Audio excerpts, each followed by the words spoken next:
War zone में अचानक बदले समीकरण ने तबाही का बवंडर खड़ा कर दिया है। एक तरफ क्रेमलिन पर हुए हमले ने दुनिया पर डर के बादल मंडरा दिए हैं, तो दूसरी तरफ यूक्रेन रूस को न्यूक्लियर हथियार इस्तेमाल के लिए उकसाने में पीछे नहीं हट रहा है।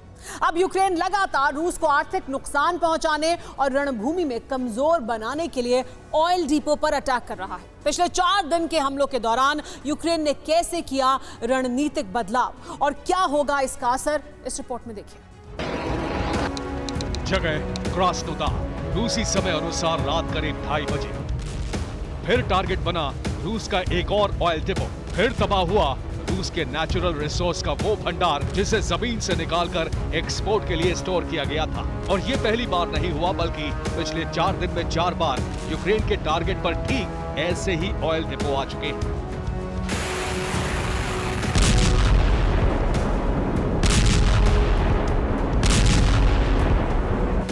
सेवास्तोपोल, तमन, सिम्फेरोपोल और अब क्रास्नोदार। 4 दिनों में रूस के ऑयल डिपो पर हुए धमाकों की ये तस्वीर है और यही यूक्रेनी बारूद के निशाने पर होने का साक्षात सबूत है, जिनमें सेवास्तोपोल, तमन और सिम्फेरोपोल की तस्वीरें आप पिछले 3 दिनों से लगातार देख रहे हैं। और अब इस कड़ी में नया नाम क्रास्नोदार है, ठीक कर्च ब्रिज के करीब का वो क्षेत्र जो क्रीमिया को रूस की जमीनी सीमा से जोड़ता है।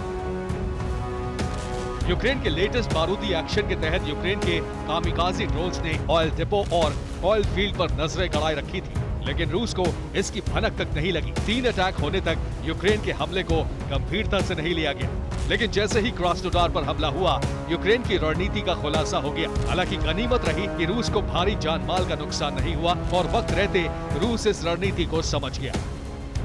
रूसी रणनीतिकारों के मुताबिक यूक्रेन अब रूस को आर्थिक नुकसान पहुंचाना चाहता है, वहीं जंग के लिए जरूरी ऑयल सप्लाई लाइन ठप करना चाहता है, ताकि रूस की यूक्रेन में आक्रामकता को कम किया जा सके और यूक्रेन जंग में बढ़त बनाने के लिए ताकत के साथ आगे बढ़ जाए। हालांकि ये रणनीति तब तक ही कारगर थी जब तक क्रेमलिन पर अटैक नहीं हुआ था, पर अब रूस की रणनीति में परिवर्तन आ चुका है। अब भी अगर यूक्रेन रूस के ऑयल डिपो या ऑयल फील्ड को टारगेट करना चाहता है, तो हमले आक्रामक और ताबड़तोड़ होने चाहिए।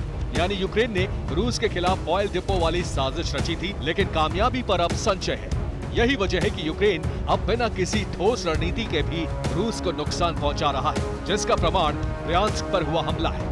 लेकिन दूसरी तरफ रूस रणनीति के साथ आगे बढ़ रहा है। रूस की सदर्न कमांड ने ब्लैक सी में डेरा डाल दिया है।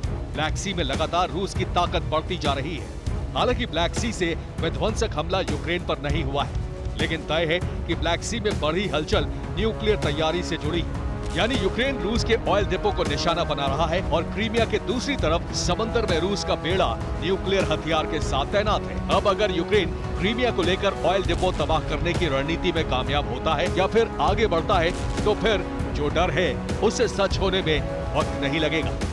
Bureau report, TV9 Bharatvarsh.